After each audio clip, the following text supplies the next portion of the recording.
بسم اللہ الرحمن الرحیم۔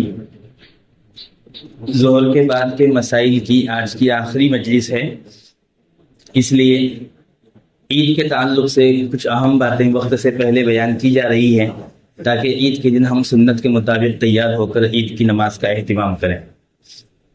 نبی کریم صلی اللہ علیہ وسلم کے زمانے میں مکہ میں بھی اور مدینے میں بھی بہت سی عیدیں اور خوشیاں تہوار منانے کا رواج تھا، اور لوگ اس کے اندر بہت سے خرافات کے اندر مبتلا ہوا کرتے تھے، ناچ، ڈھول، تاشے اور بہت ساری چیزیں۔ نبی کریم صلی اللہ علیہ وسلم مدینہ منورہ پہنچے تو آپ نے فرمایا کہ مدینہ کے لوگ جس طرح 2 دن خوشی کے مناتے ہیں، اس کے بدلے میں اللہ نے 2 دن خوشی کے ہمیں عطا فرمائے ہیں، ایک عید الفطر کا دن اور ایک عید الاضحیٰ کا دن۔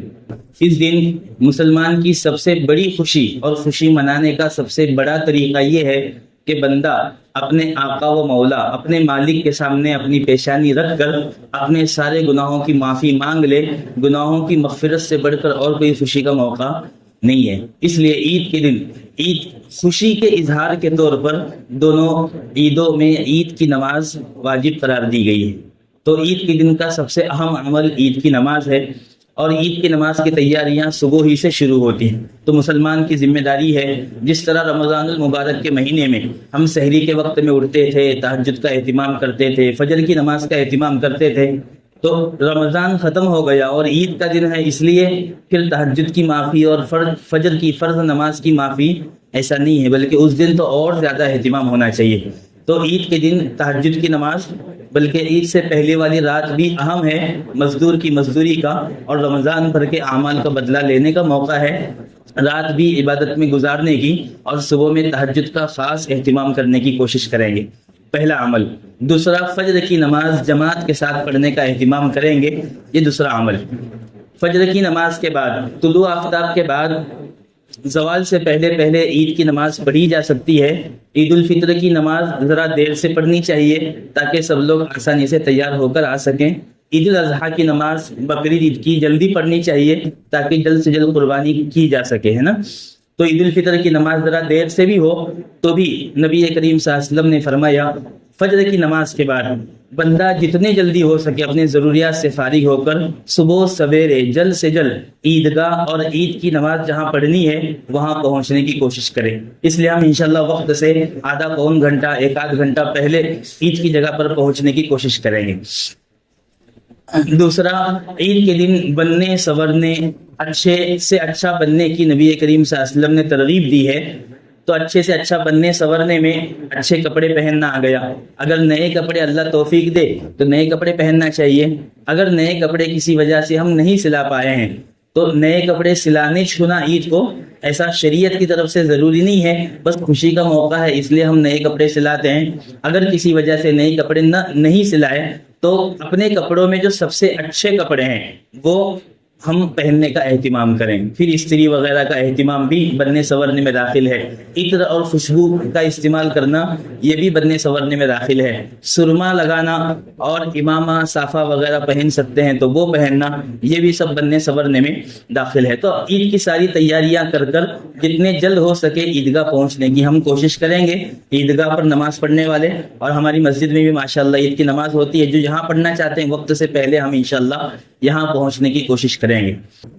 عید الفطر کی ایک سنت یہ ہے کہ عید کی نماز کو آنے سے پہلے کچھ میٹھا کھا کر آنا سنت ہے۔ اگر کھیر تیار ہو گئی ہو تو کھیر پی سکتے ہیں، میٹھے کی کوئی تخصیص نہیں ہے، کوئی بھی میٹھی چیز، کھجور کھا سکتے ہیں، تو ایسا کھا کر مسجد میں آنا سنت ہے۔ آتے ہوئے جس راستے سے ہم آئیں گے نماز کے بعد دوسرے راستے سے جانے کی کوشش کریں گے، آنے اور جانے کا راستہ الگ ہو، اور آتے ہوئے ہم ذکر کرتے ہوئے آئیں گے۔ عید الفطر کی نماز یہ اصل ہے، اس کی نیت اور اس کا طریقہ وغیرہ اسی دن بتلایا جائے گا، یہ بہت پہلے ہو جائے گا تو تب تک ذہن میں بھی نہیں رہے گا، لیکن اصل چیز یاد رکھنے کی یہ ہے کہ عید الفطر کے دن عید کی نماز کے بعد اگر ہم ایک دوسرے کو مبارکباد دینا چاہیں تو نبی کریم صلی اللہ علیہ وسلم کے الفاظ مبارک ہیں مبارکبادی کے، تقبل اللہ منا ومنکم، اللہ تعالیٰ تمہارے اور ہمارے اعمال کو قبول فرمائے۔ عربی الفاظ آتے ہیں تو عربی، یا پھر ہم اردو میں اپنی جو بھی ہیں، اللہ تمہارے ہمارے رمضان کو اور رمضان کے سارے اعمال کو قبول فرمائے، ایسا دعا دے سکتے ہیں۔ تو دعا دینے کے اندر کوئی حرج کی بات نہیں ہے۔ عید کی نماز کے بعد مصافحہ اور معانقہ کرنا، تو مصافحہ اور معانقہ شریعت میں ایسے موقع سے ہے کہ بہت دنوں کے بعد کسی سے ملاقات ہو تو اس سے مصافحہ معانقہ، مسلمان کی جب بھی ملاقات ہو، آمنے سامنے سے گزر ہو، سلام کرنا سنت ہے، السلام علیکم ورحمۃ اللہ، اور ایک آدھ دو دن کے بعد ملاقات ہو تو صرف مصافحہ اور سلام، اور اگر ایک آدھ ہفتہ ایک آدھ مہینہ بہت دنوں کے بعد ملاقات ہو تو مصافحے کے ساتھ ساتھ معانقہ کرنا، گلے ملنا، یہ بھی سنت ہے۔ تو یہ زیادہ دنوں کے بعد مل رہے ہیں اس لیے زیادہ محبت کا اظہار، بات سمجھ میں آ رہی؟ تو عید کے دن اگر ہماری کسی سے بہت دنوں کے بعد ملاقات ہو رہی ہے، اور بہت سارے ساتھی ایسے ہوتے ہیں جن کی مطلب کئی مہینوں کے بعد ملاقات ہوتی ہے، تو ہم مصافحہ کریں، معانقہ کریں، عید کی مبارکبادی دیں، تقبل اللہ منا ومنکم کے ذریعے سے، تو کوئی حرج کی بات نہیں۔ لیکن جن لوگوں کے ساتھ ہم ہاتھ پکڑ کے بات کرتے ہوئے عید کی نماز کو آئے، اور عید کی نماز ہونے کے بعد پھر انہی سے آپس میں معانقہ اور مصافحہ کریں، تو یہ مصافحے کی سنت نہیں ہوئی نا، اس لیے کہ ان سے تو ابھی عید کی نماز سے پہلے بلکہ ہم ساتھ ہی میں آئے مسجد میں، تو اس لیے ان لوگوں سے مصافحہ اور معانقہ کریں گے تو گناہ تو نہیں ہوگا، لیکن یہ سنت بھی نہیں ہے۔ بات سمجھ میں انشاءاللہ۔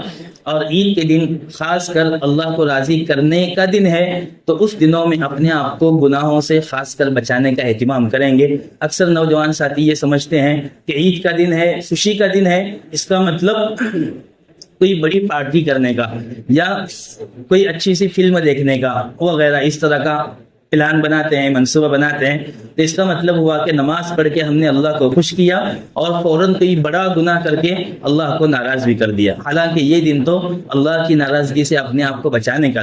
تو اس دن انشاءاللہ ہم رشتہ داروں کی ملاقات وغیرہ اس میں اپنے اوقات کو لگا سکتے ہیں، گناہوں سے اپنے آپ کو بچانے کا خاص اہتمام کریں گے انشاءاللہ۔ اس کے علاوہ بھی جو باتیں ہوں گی وہ وقتاً فوقتاً اس سے پہلے انشاءاللہ بیان کی جائیں گی۔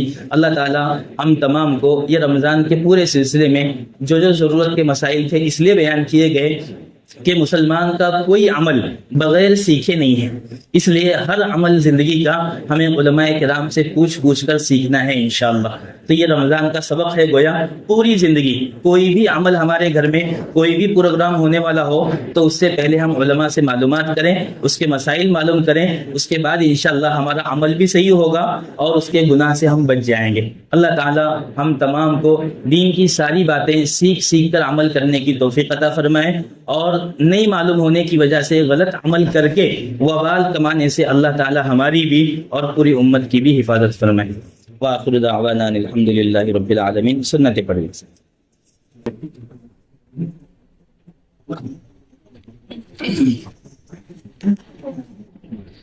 بسم اللہ۔